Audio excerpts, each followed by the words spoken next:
नमस्कार, आपण पाहतात युगंधर महाराष्ट्र न्यूज. पावयाचे काय ठळक घडामोडी. बातमी उल्हासनगरतून आहे. उल्हासनगर 5 दुर्गापाडा येथे वर्षानुवर्षाची एक गाव एक होळीची परंपरा कायम. काळ झपाट्याने बदलत आहे, त्यानुसार सण साजरे करण्याची पद्धती, चालीरीती, संस्कृती लोप पावत असताना दिसत आहे.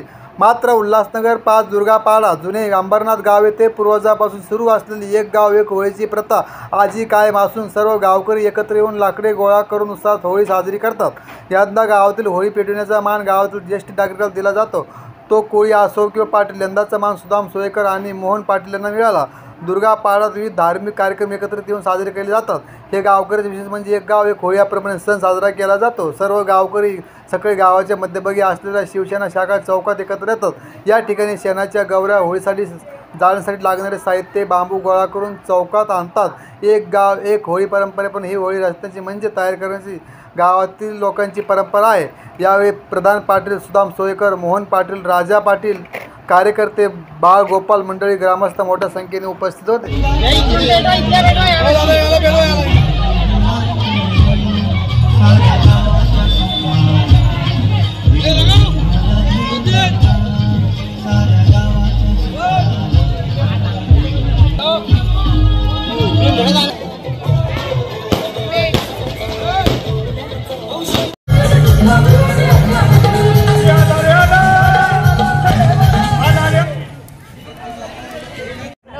आज जर आपण पाहायला गेलं तर अंबरनाथ गाव आणि दुर्गादेवी पाडा यांच्या संयुक्त विद्यमाने आज आमच्या दुर्गादेवी पाड्यामध्ये वर्षानुवर्षाची प्रथा झाली होळीची, म्हणजे शिमगोत्सव आम्ही आज साजरा केला. पाहायला गेलं तर या ज्या होळीची जी आरस आहे ती खूपच देखणीय आहे.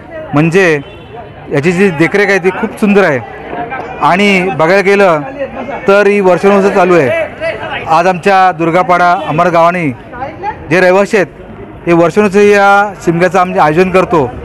त्याबद्दल आमचे दुर्गापाड्याचे जे रहिवासी आणि अंबरनाथ गावाचे रहिवासी यांचं मी आभार मानतो की आणि ही जी संस्कृती जपली आणि संस्कृती खरंच मानण्यासारखी आहे, असं मी त्याबद्दल त्यांचा आभार मानतो. धन्यवाद.